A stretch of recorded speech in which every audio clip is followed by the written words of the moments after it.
My son cried out in horror as my daughter-in-law, Carly, stood still with her arms still extended after throwing the glass of wine in my face. "You worthless old hag! When I ask you for more wine, you obey," she screamed, stumbling drunk in my dining room. At that moment, something inside me snapped.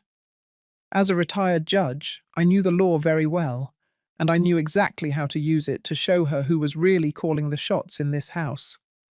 But before I continue, make sure you're already subscribed to the channel and write in the comments, where are you watching this video from? We love knowing how far our stories are reaching. The dinner had started off quietly. It was just another Friday night dinner I usually prepared since my son, Andy, and Carly moved into my house 6 months ago. The story was always the same. They were saving up to buy their own place. They just needed some time. 6 months later, they were still here. I prepared a prime rib roast that took hours in the oven. The table was set with my best china. The crystal glasses I inherited from my grandmother shimmered under the light of the chandelier. For me, these small formalities mattered. After 30 years as a criminal judge, routine and order were what kept me anchored. Carly arrived already agitated. She walked in the front door at 7:30 p.m., tossed her purse onto the sofa, and went straight to the bar in the corner of the living room. She poured herself a heavy amount of red wine while complaining about work. "That idiot of a boss thinks he can keep pressing me," she said. "He made me redo the entire report because, according to him, critical details were missing." She emptied the glass in 3 big gulps and filled another before even sitting down at the table. Andy shot me an apologetic look as he helped carry the plates to the table. My son had always been like that, trying to please everyone, avoiding confrontations at any cost. During dinner, I tried to maintain a civilized conversation, asking about Andy's job at the veterinary clinic, commenting on the new book I was reading, anything to dilute the growing tension Carly carried with her. But every time we spoke, Carly interrupted with some cynical comment or rolled her eyes, like a moody teenager and not a 32-year-old woman. And with every interruption, she drank more wine. By the 3rd bottle, I decided that enough was enough.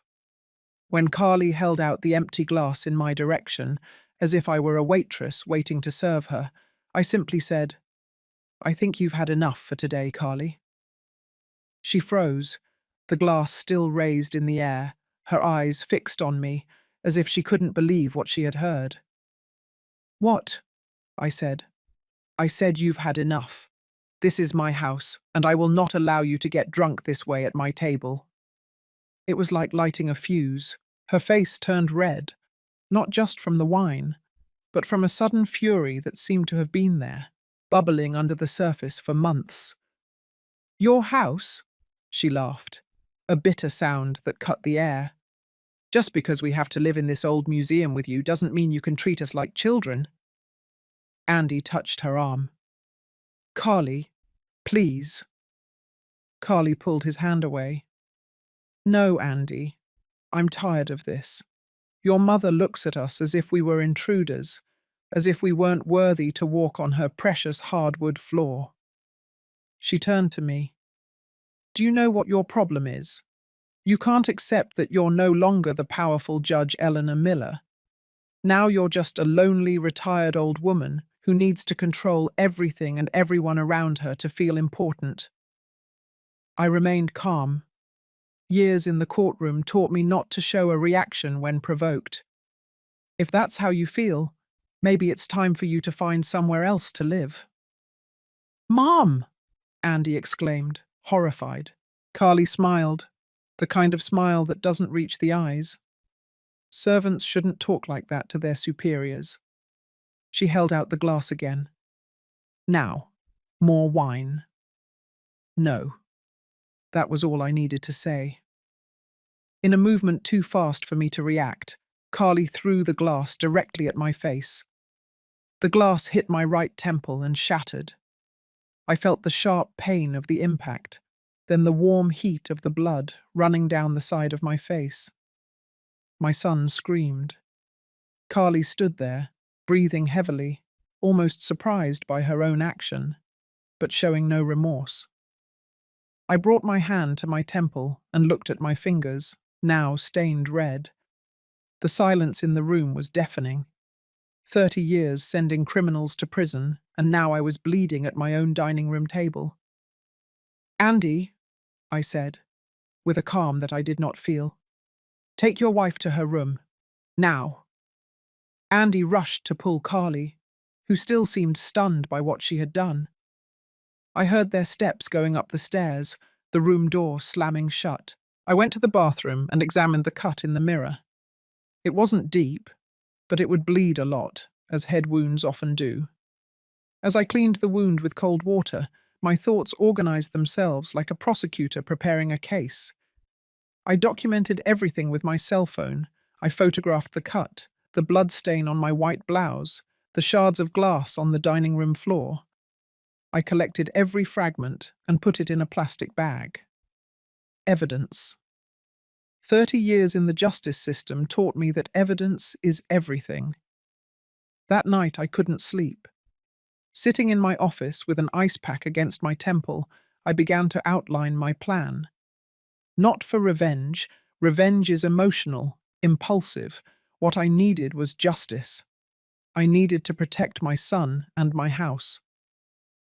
At 6 minutes past midnight, with the wound already forming a purplish-blue bruise, I picked up the phone. "Miami Police Department, how can I help you?" "I want to report a case of assault." The officer arrived at 7:30 a.m. as the morning sun began to enter through the curtain cracks. Carly and Andy were still sleeping, exhausted after the explosion of the night before. I opened the door, and the police officer, a middle-aged man with grey hair at his temples, introduced himself. "Good morning, ma'am. I'm Officer Davis. I received a call about an assault."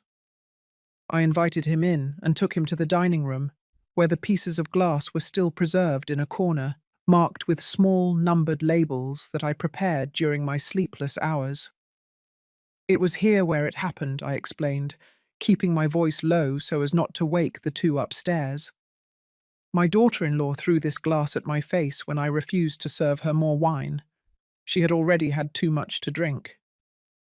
I showed him the photos on my cell phone, the cut on my temple, the blood on the blouse.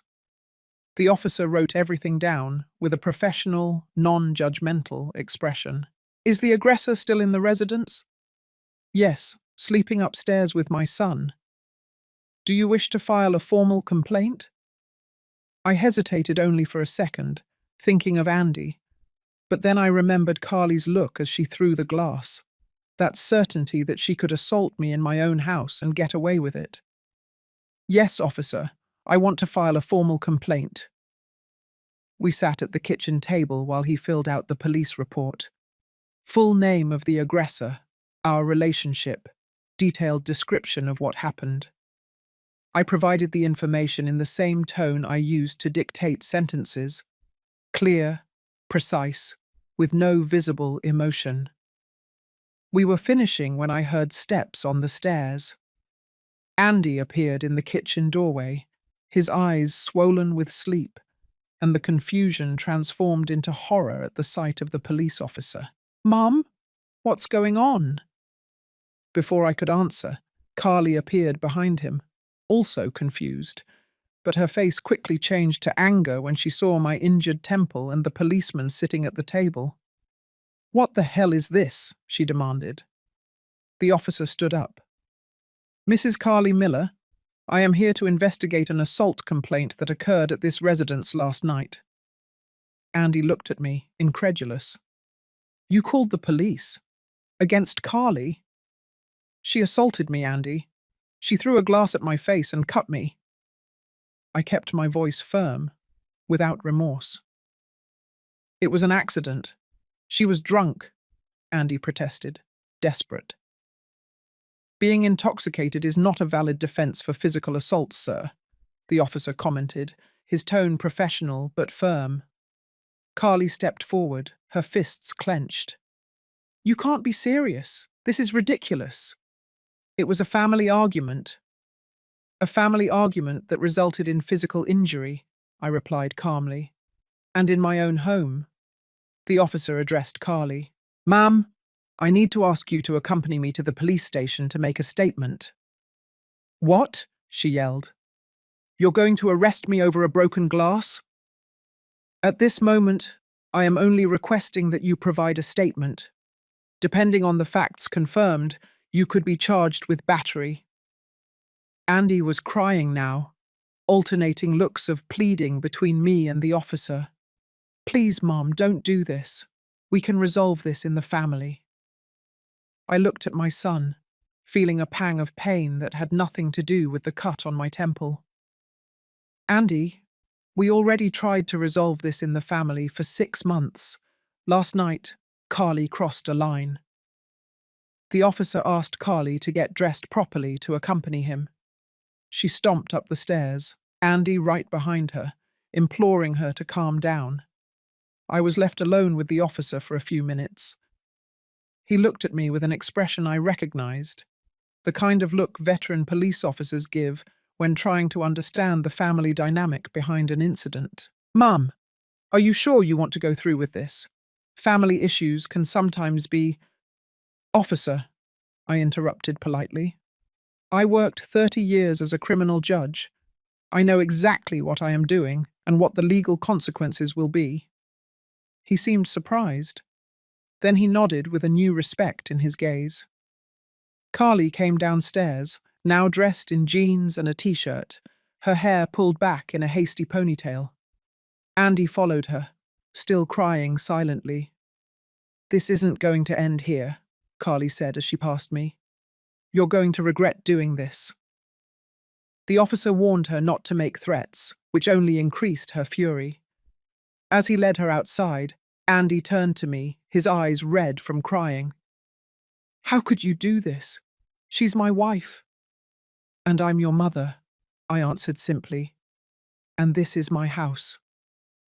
The front door closed, and silence reigned in the house again.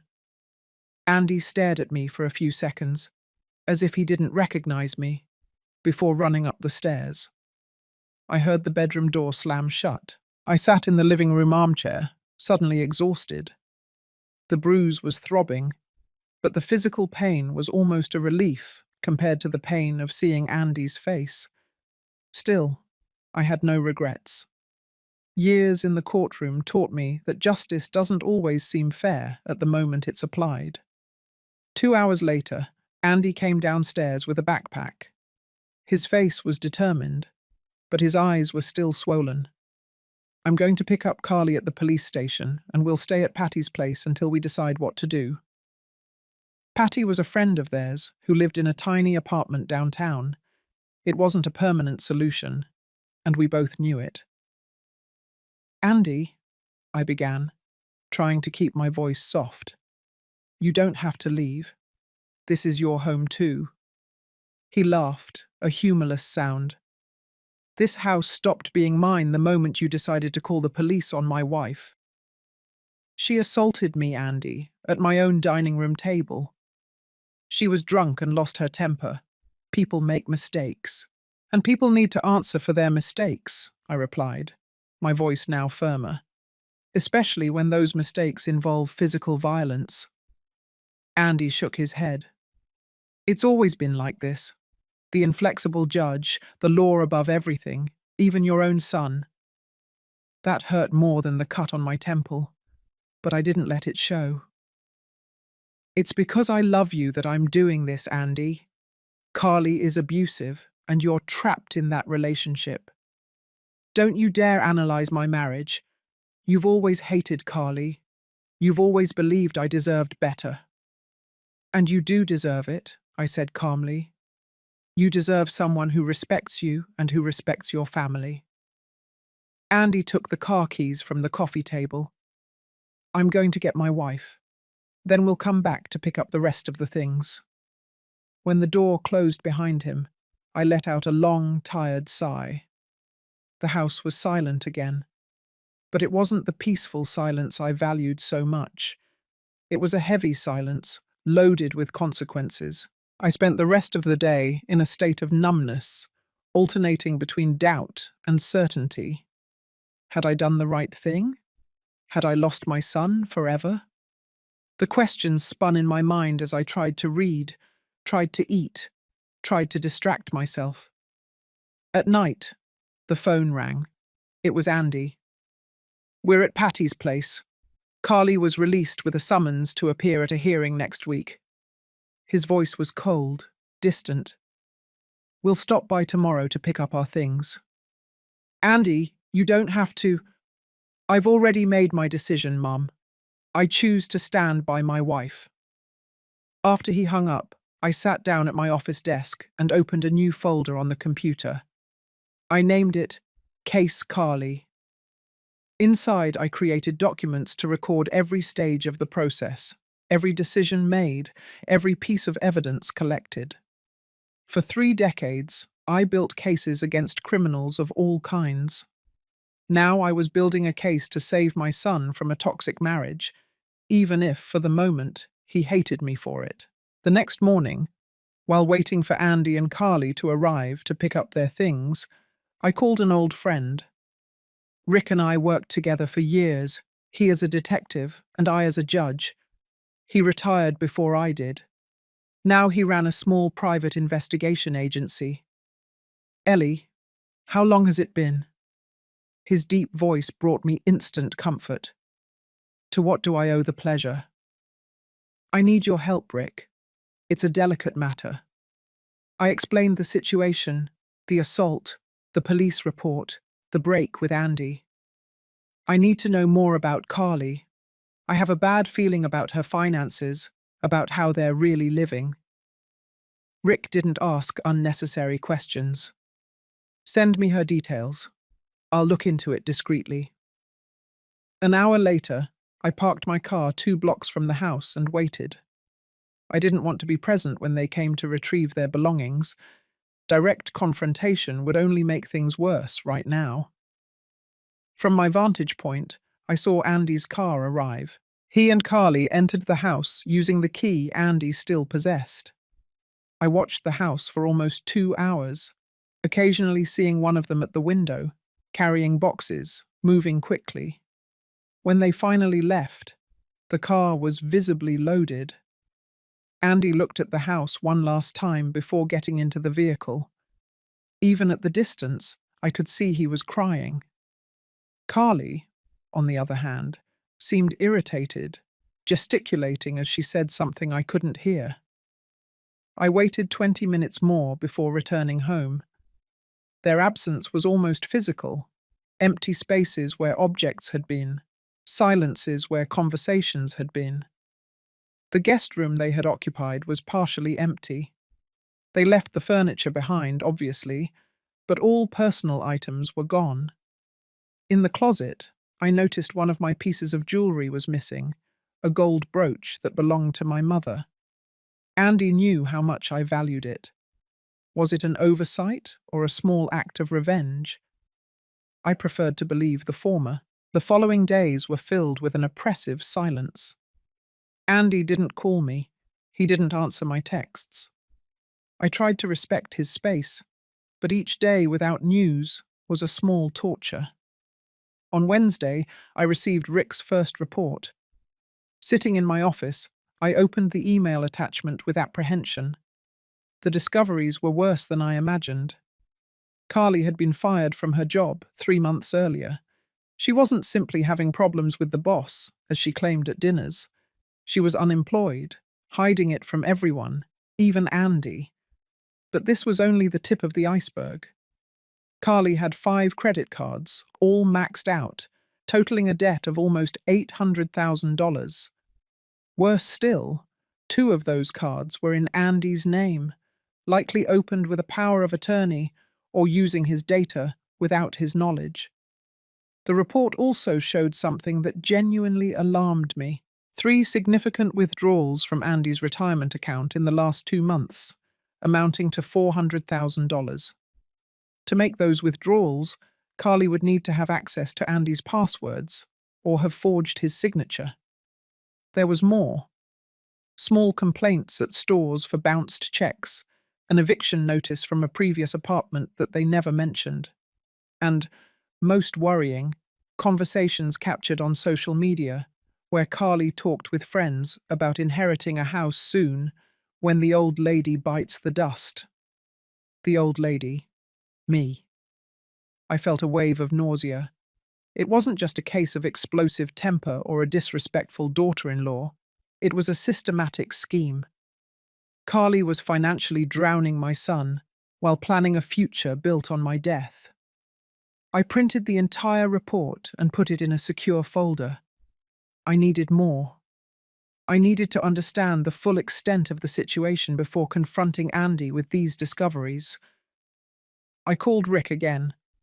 I need you to keep investigating, especially the withdrawals from the retirement account.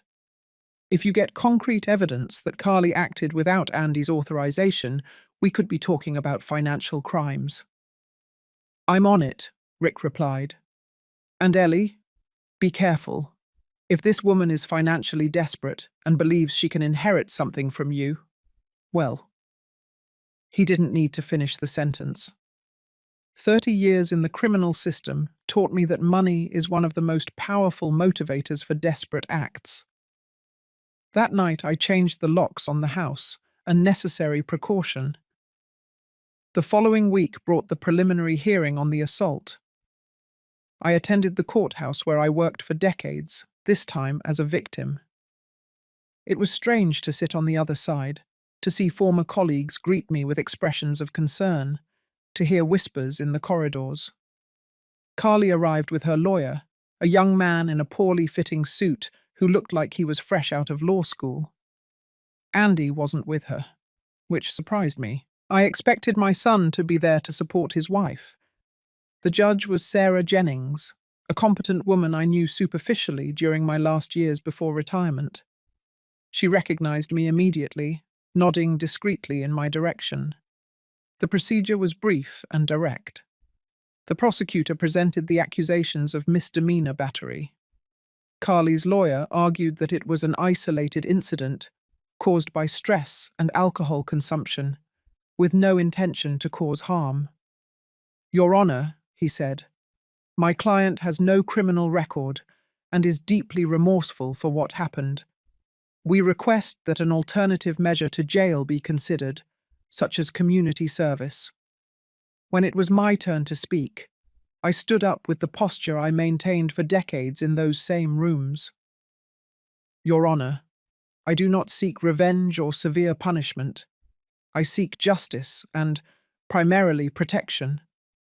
The assault occurred in my own home, at my own table, by someone I sheltered out of kindness. I respectfully request that, in addition to any punitive measure the court deems appropriate, a restraining order be issued, preventing the defendant from approaching my residence.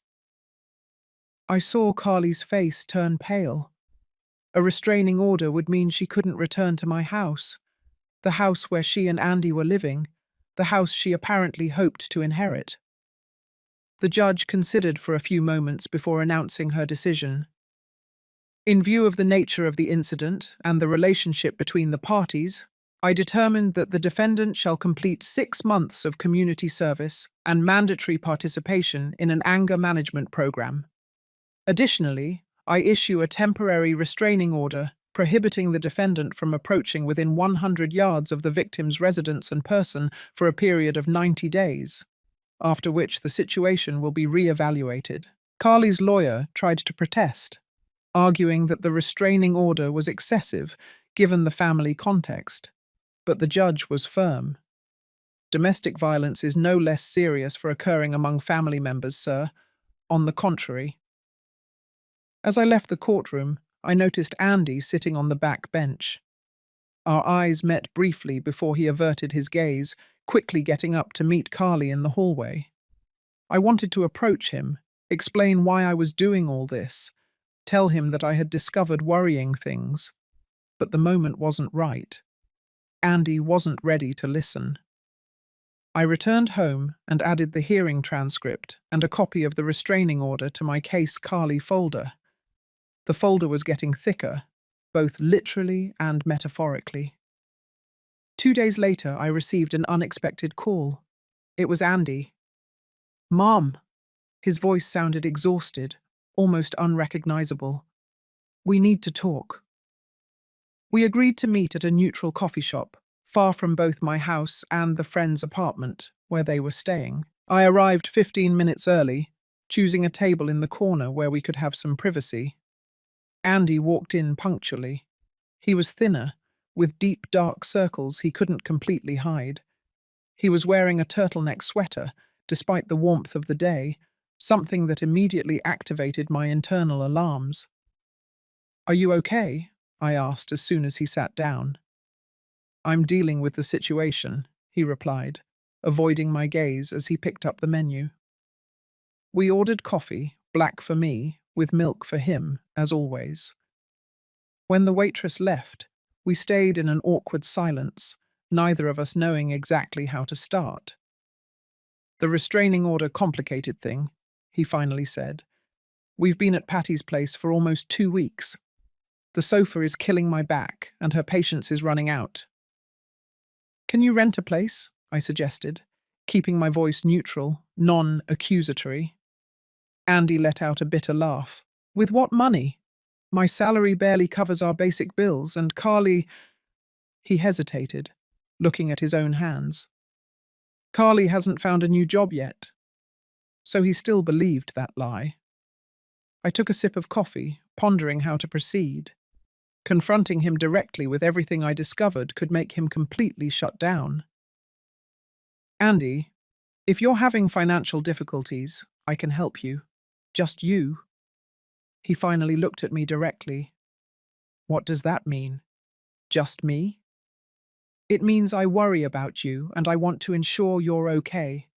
But I have conditions for that help." "What conditions?" His voice tightened. "I want you to review your bank accounts. All of them. Your savings, your retirement, your credit card statements." Andy frowned. "Why is that?" "Because I have reason to believe that you're unaware of your true financial situation." "What are you talking about?" Andy put the cup down on the table with excessive force, spilling some coffee. "If this is some attempt to turn me against Carly—" "It's not an attempt," I interrupted gently. "It's a request based on facts I discovered. Andy, when was the last time you checked your retirement fund?" His expression changed subtly. A flicker of doubt crossed his face. "I don't know. A few months ago, maybe. I set everything up for automatic deposits." "And the withdrawals? Did you authorize any withdrawals recently?" He went completely still. "What withdrawals?" I opened my purse and took out a sheet of paper, a statement from his retirement fund that Rick had obtained. I put it on the table, turned toward him. The document clearly showed 3 large withdrawals in the last 2 months. Andy took the paper with trembling hands, his face losing color as he read. This isn't possible. I never authorized this." "There's more," I said gently, taking other documents from my purse. Credit card statements in his name, with purchases he clearly hadn't made, including expensive jewelry and transfers to accounts we didn't recognize. Andy glanced through the papers. His breathing sped up more and more. "How did you get all this?" "I hired a private investigator. After Carly assaulted me, I realized something was very wrong." "You investigated my wife?" His voice went up an octave, indignant. "I investigated to protect you," I replied firmly. "And it seems I was right to worry. Andy, Carly was fired 3 months ago. You have 5 credit cards maxed out, 2 of them in your name. She withdrew $400,000 from your retirement without your authorization. This is a crime." Andy closed his eyes, taking several deep breaths. When he opened them, There was a mix of emotions in his gaze: anger, confusion, fear, and finally, a flash of recognition. The bills. She always said she was paying the bills, but there was always money missing. I thought it was because my salary is low, that we weren't managing well. She's stealing from you, son. Andy shook his head slowly. No, there must be an explanation. Maybe she was desperate after losing her job. Maybe she didn't want to worry me. She must have planned to pay the money back when she got a new job. Andy, I said with all the gentleness I could muster, there's something else you need to see. I handed him the last document, screenshots of Carly's conversations with friends, where she talked about inheriting a house soon when the old lady bites the dust, and putting up with the old lady for a few more months until we resolve our financial situation. Andy read the messages once, twice, 3 times, as if he couldn't comprehend the words in front of him. Then I saw something in his face break. A tear rolled down his cheek, followed by another and another. She always said you didn't accept us because you were too traditional. That's why you treated us with such coldness. Andy, I never cared who you chose to love. I care about how that person treats you. He wiped the tears with a napkin. When we moved into your house, she said it would be temporary, just until we saved money for our own place. But something always came up. An unexpected bill, an emergency. She said we were saving, but I never saw the money grow. I held his hand across the table. And the sweater? It's too hot to wear a turtleneck. Andy paled and instinctively pulled the collar up higher. It's nothing. Is it her? Has she also been violent with you? His eyes filled with tears again. Slowly he pulled the collar down, revealing finger marks on his neck, yellowish bruises that seemed to be fading. It was after the hearing, he whispered. She was furious about the restraining order. She said I should have testified in her favor, that I chose you over her. Andy looked down. I'm so scared, Mom. The anger I felt at that moment was different from the cold indignation I experienced when Carly threw the glass at me. It was a protective, primal fury, but I couldn't let it control me. Andy needed clarity, not more emotional chaos. I want you to come home with me today, I said firmly. Right now. Carly can't approach the house because of the restraining order. You'll be safe there. As for your things, we'll send someone to get them later. The important thing is to get you out of that situation immediately. She's going to go crazy when she finds out I left. That's exactly why you need to leave, Andy. This is a classic pattern of abuse. Andy remained silent for a long moment, looking at the documents scattered in front of us. Irrefutable proof of Carly's financial and emotional betrayal. Finally, he nodded slightly. Okay, let's go home. On the way back, Andy remained silent, looking out the window. Only when I parked in the garage did he speak again. How did I let this happen? How did I not realize? Abuse rarely starts out obvious, I replied, turning off the engine. It begins with small lies, small controls that gradually escalate. By the time you realize it, you're already caught in a web. We walked into the house that was always his too, the house where he grew up. Andy stopped in the middle of the living room, looking around as if seeing the place for the first time. I'm going to prepare your room, I said, going up the stairs. Andy's room was still as it always was. I preserved it when he left for college and kept it when he and Carly moved into the guest room. It was a refuge from the past, a place where he could feel safe again. I changed the sheets, opened the windows to let in fresh air, and put fresh flowers on the nightstand. Small gestures to tell him he was welcome, that this was his home. When I came down, I found Andy sitting at the kitchen table, staring at his cell phone. He looked up when I entered.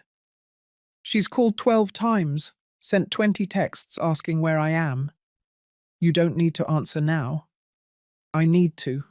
If I don't answer, she'll show up here. Restraining order or not. Andy typed a brief message. I need some time to think.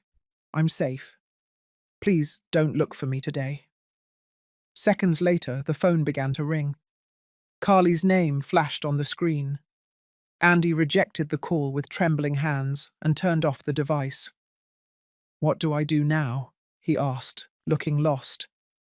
One step at a time, I replied, sitting next to him. First, we need to protect your finances.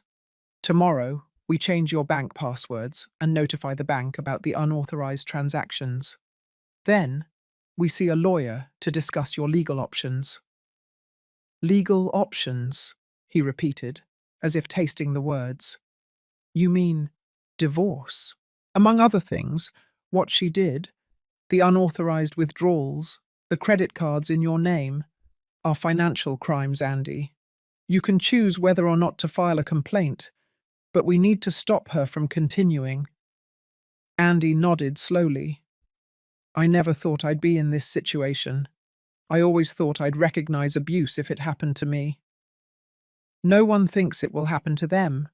That's why abuse persists. It's disguised. It's justified. It makes the victim doubt themselves. That night, I prepared dinner while Andy took a long bath. We had a simple meal, silent most of the time, but it was a different silence from the one that had been between us in the previous weeks. It wasn't a silence of anger or resentment, but of reflection, of reconnection. Before going to sleep, Andy hugged me, the first hug in weeks. Thank you for not giving up on me, he whispered. I would never give up, I replied, holding him a little tighter. That night, lying in my bed, I heard Andy crying in the next room. The sound broke my heart, but it also brought me a strange relief. He was home, he was safe, and the crying was part of the cure. The next day, as we planned, we went to the bank. Andy cancelled all the cards, changed passwords, blocked access. We initiated the process of disputing the unauthorized withdrawals from his retirement. The manager, seeing the documents and hearing the explanation, strongly suggested that Andy file a formal complaint for fraud. We'll think about it. That was all he could manage to respond at the moment. In the afternoon, we met with an attorney specializing in family law and domestic abuse cases. Rebecca was a middle-aged woman, with kind eyes and a firm presence, exactly the kind of person we needed. Based on what you told me and the documents you brought, we have a solid case for divorce on the grounds of improper marital conduct, Rebecca explained.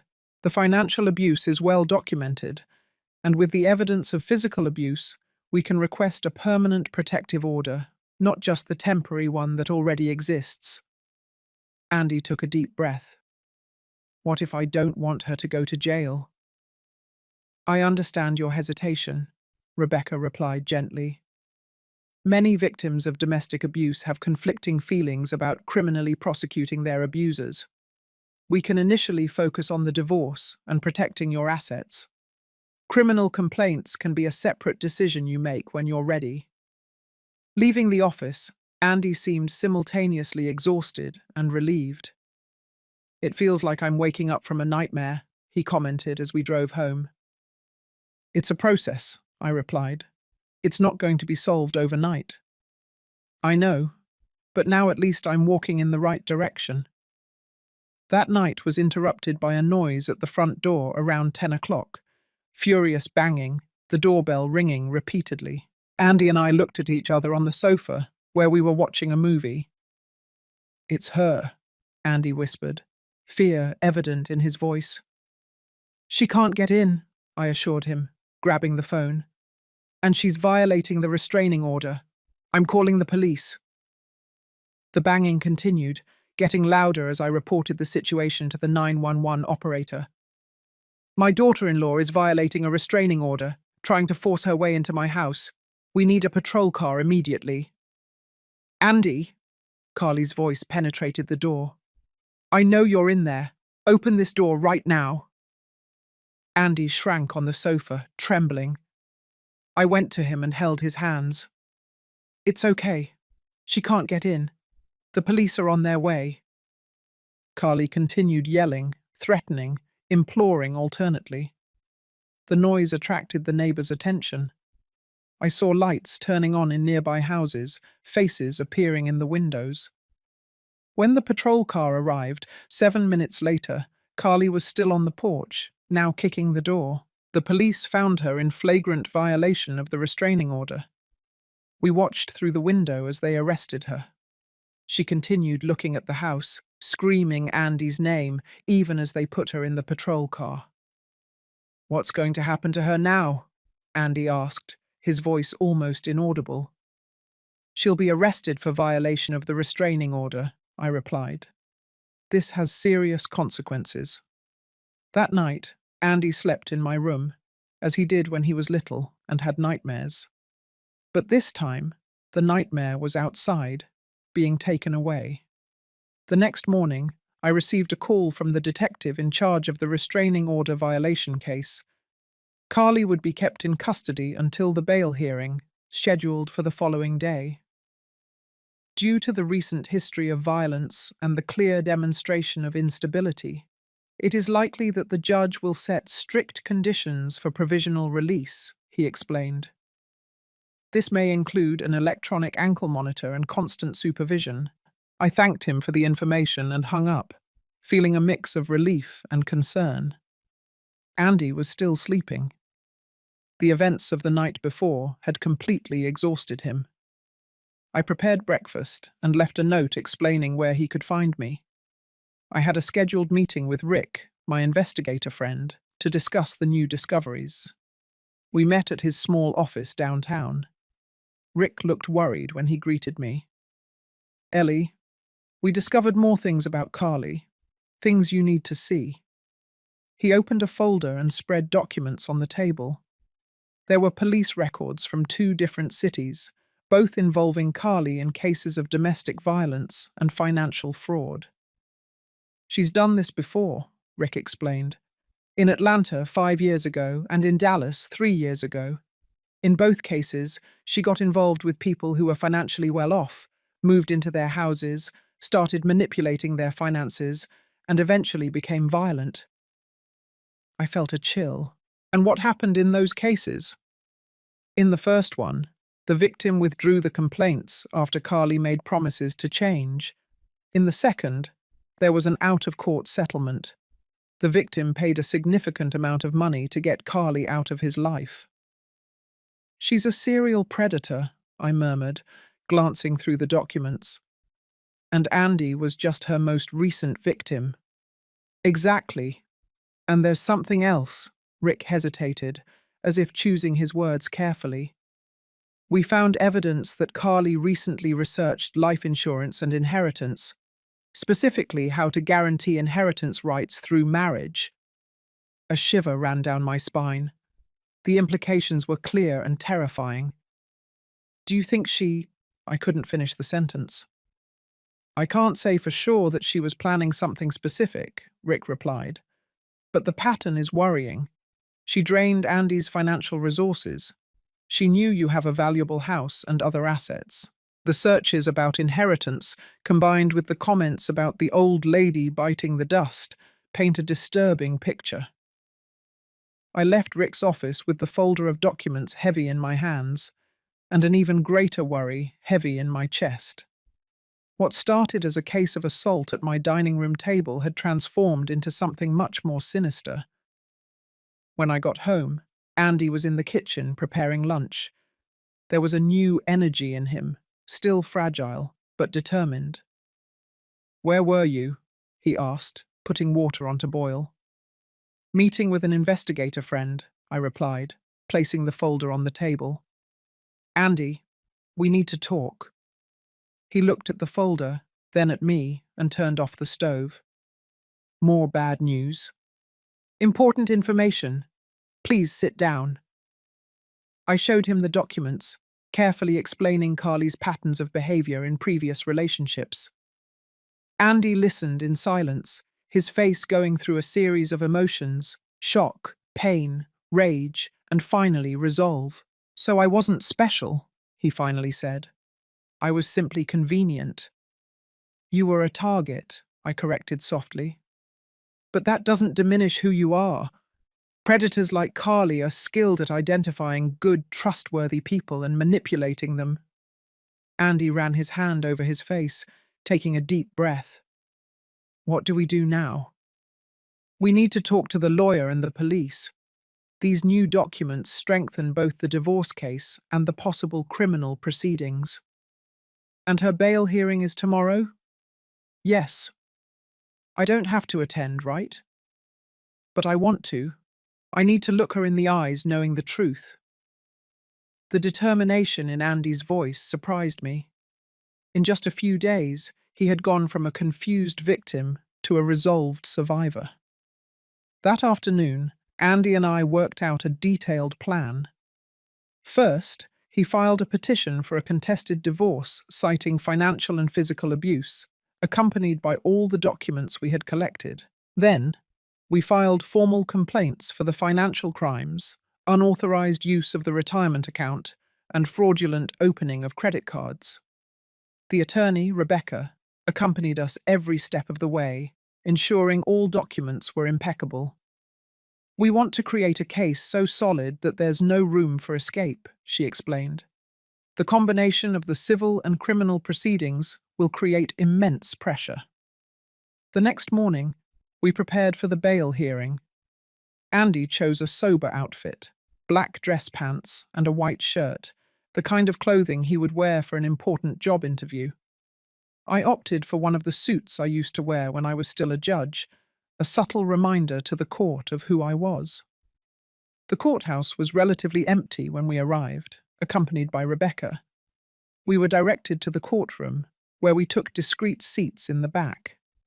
Andy held my hand tightly, his fingers cold despite the warmth of the day. When Carly was brought in, wearing the orange jail uniform and handcuffs, Andy sharply inhaled. It was the first time he had seen her since the night of the trespass. Carly scanned the room and her eyes fixed on us.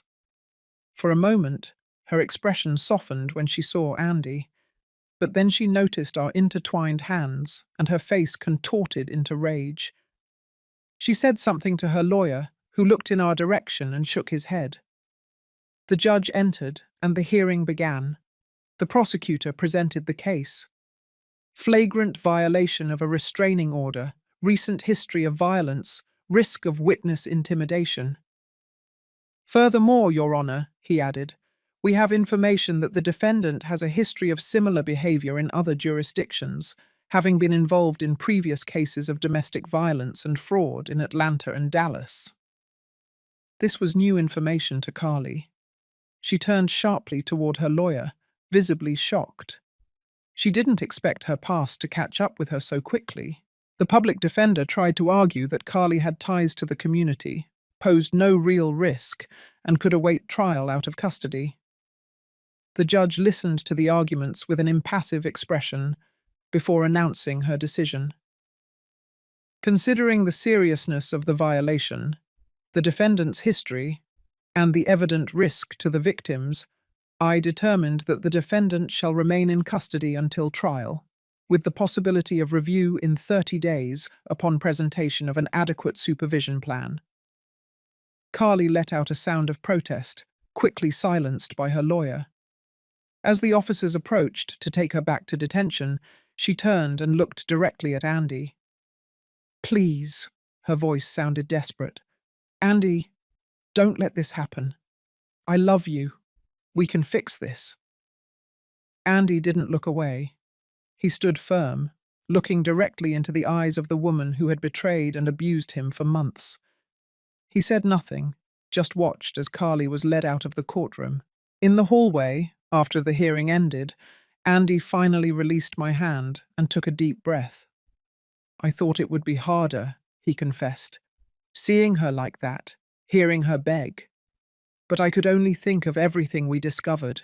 the other people, the lies, the inheritance searches. You were very strong, I said, feeling immense pride for my son. I don't feel strong, he replied honestly. I feel stupid for having fallen for this, for not having seen the signs. You're not stupid. You were manipulated by someone who turned manipulation into an art form. On the way back home, we stopped at a hardware store and bought paint.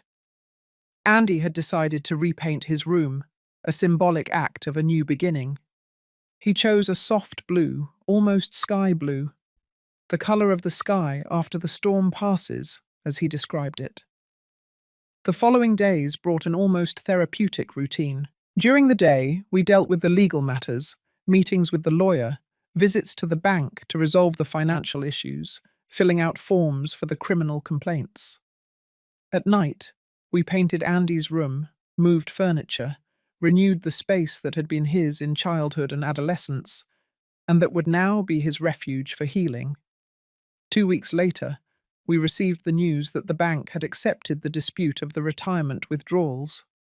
The $400,000 would be returned to Andy's account, and the bank would cooperate with the criminal investigation against Carly. It's a start, Andy commented when we received the news. One step at a time, right? Exactly, I agreed. That afternoon, as we applied the last coat of paint to the ceiling of the room, Andy said something he had been holding back. Do you know what's the hardest thing to accept? It's not the money, it's not the lies, not even the violence. It's realizing that the last 2 years of my life were based on a farce, that the person I loved never really existed. I climbed down from the ladder and sat on the edge of the bed, protected by plastic tarps. Grieving for what you thought you had is often much harder than grieving for what you actually lost. Andy nodded, climbing down from the ladder and sitting beside me. How do I move forward after this? How do I trust anyone again? Slowly, I replied. Carefully, with the support of people who truly love you, and remembering that what happened doesn't define who you are or what you deserve in life. He leaned his head on my shoulder, staining my old t-shirt with blue paint. I didn't mind in the slightest. Thank you for not giving up on me, he murmured. Even when I was angry at you, even when I chose the wrong side. That's what mothers do, I replied simply. We wait for the moment when our children are ready to listen, then we're there to help them rebuild. A month passed. Life took on a new normalcy. Andy had returned to his job at the veterinary clinic, now full-time. I had returned to my retired routines, reading in the morning, gardening in the afternoon, occasional dinners with friends. The criminal case against Carly progressed slowly, as is typical in the justice system. She remained in custody, having been denied a second request for provisional release when new evidence of her previous activities came to light. Andy had started therapy twice a week, working to understand what had made him vulnerable to abuse and how to build healthier relationships in the future. Some nights I heard him crying in his room, but the episodes were becoming less frequent, less intense. One Saturday afternoon, as we prepared lunch together, an activity that had become a comforting ritual, the phone rang. It was the attorney, Rebecca. I have news, she said. Carly's lawyer contacted me proposing a plea deal. Andy put the phone on speaker so I could also hear. What kind of deal? She pleads guilty to the financial crimes and the violation of the restraining order in exchange for a reduced sentence. 2 years in prison followed by 3 years of supervised probation. She also agrees to a no-contest divorce, waiving any claim to your assets or your mother's future inheritance. Andy looked at me, his eyes seeking guidance. What do you think? It's your decision, Andy. But 2 years in prison plus 3 years of probation is a significant sentence. And most importantly, she would be legally admitting what she did. If we don't accept, Andy asked Rebecca, what happens? We go to trial. With the evidence we have, I believe we can get a harsher conviction, maybe 4 or 5 years in prison, but trials are unpredictable, and you would have to testify, reliving everything publicly. Andy took a deep breath. Can I think about it? Of course, Rebecca replied. They gave us a 3-day deadline to consider the proposal. After we hung up, Andy silently returned to chopping vegetables for the salad. I respected his silence, giving him space to process. I don't know if I want to see her in jail for 5 years, he finally said. Not out of revenge, but I also don't know if 2 years is enough to feel safe when she gets out. Supervised probation is not a game, I commented. She would have to report regularly, she couldn't approach you, she would have to participate in rehabilitation programs. Any violation would send her straight back to prison. Andy nodded, absorbing the information. And the divorce would be faster if she doesn't contest. Much faster, and less emotionally exhausting for you.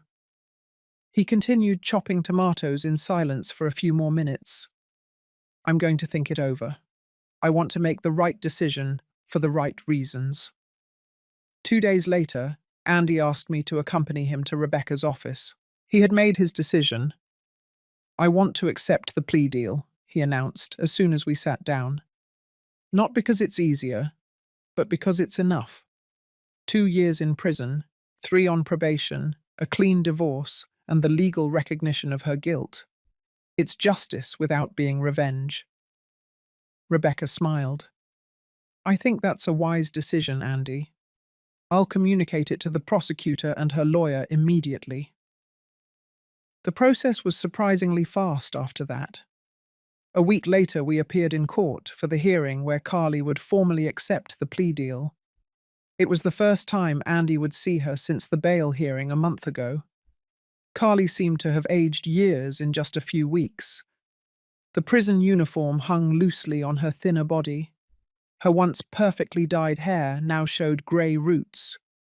When she saw us entering the courtroom, her eyes fixed on Andy with a disturbing intensity. The judge reviewed the terms of the agreement in detail before addressing the defendant. Mrs.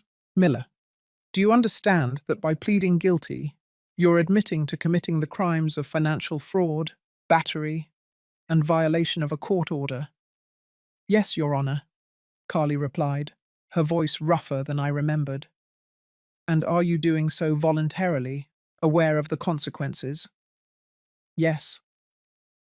Very well. This court accepts your plea of guilty and sentences you to 2 years of incarceration, followed by 3 years of supervised probation. The specific terms of the probation include an absolute prohibition of contact with the victims, mandatory participation in anger management programs, and alcohol dependency treatment, in addition to financial restitution, as stipulated in the civil agreement. The judge banged the gavel, finalizing the sentence. As the officers approached to take her away, Carly turned toward us one last time. Andy, she called out, ignoring the guard's warnings. I'm sorry for everything. Andy did not respond. He only held her gaze for a few seconds before looking away. It was the closure he needed, not a pardon, not a reconciliation, just the silent acknowledgement that that chapter was ending. In the hallway, after the hearing ended, Andy finally released my hand and took a deep breath. I thought it would be harder, he confessed. Seeing her like that, hearing her beg, but I could only think of everything we discovered. The other people, the lies, the inheritance searches. You were very strong, I said, feeling immense pride for my son. I don't feel strong, he replied honestly. I feel stupid for having fallen for this, for not having seen the signs.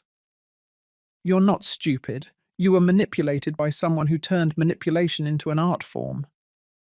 On the way back home, we stopped at a hardware store and bought paint. Andy had decided to repaint his room, a symbolic act of a new beginning. He chose a soft blue, almost sky blue, the color of the sky after the storm passes, as he described it.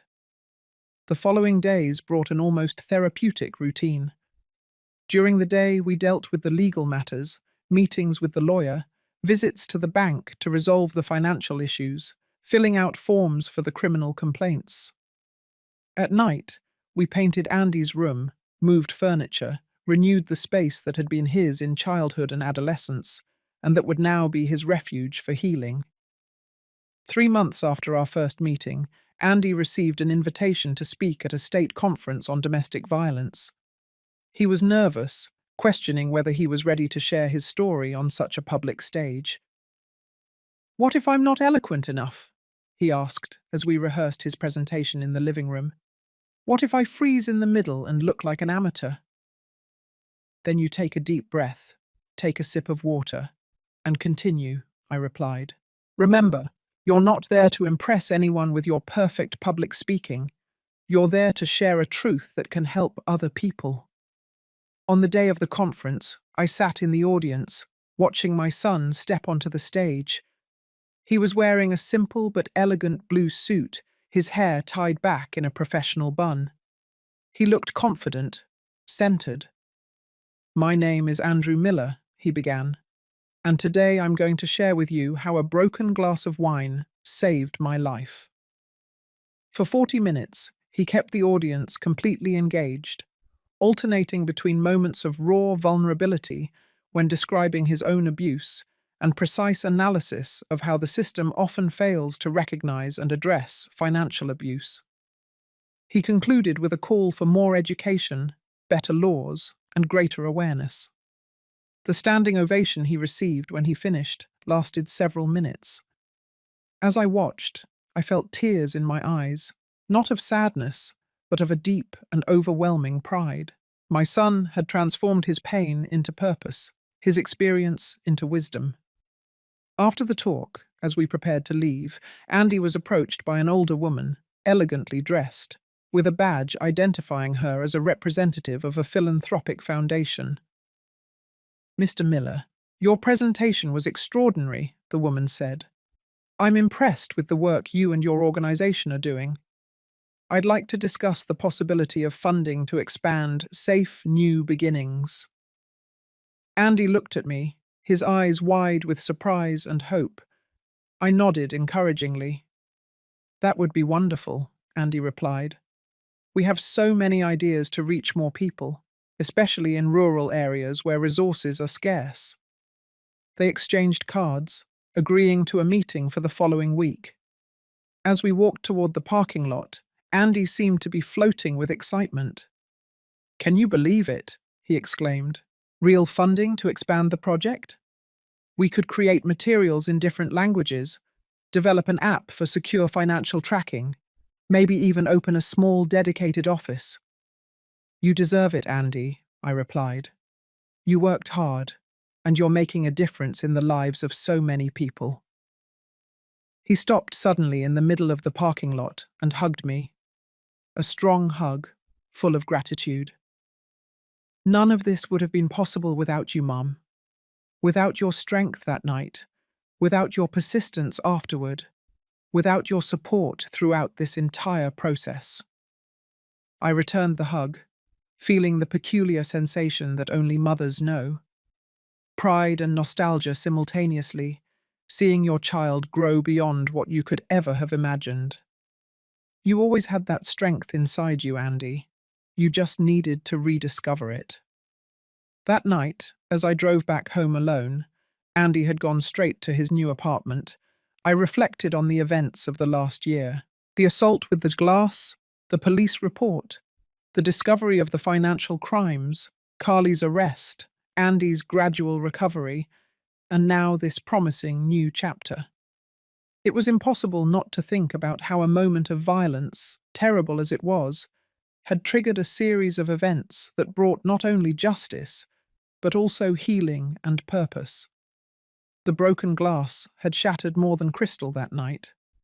It had broken the power Carly had over Andy, the lies that had built their relationship, and the illusion that abuse only happens to other people. In its place, we had built something new and stronger, a renewed bond between mother and son, A shared purpose. A shared purpose of transforming our own traumatic experience into hope for others. I parked in the garage, entered the house, and turned on the lights. The silence greeted me, no longer an oppressive silence of loneliness or the tense silence that preceded the assault that night, but a peaceful silence of a life that had weathered the storm and found serenity on the other side. I made a cup of tea and sat on the deck, watching the starry sky. I remembered the words of Andy's therapist during one of the joint sessions we had. Sometimes we need to break completely to rebuild ourselves stronger. Like that crystal glass, our family had shattered momentarily, but what we built from the fragments was more resilient, more authentic, and infinitely more precious than what we had before.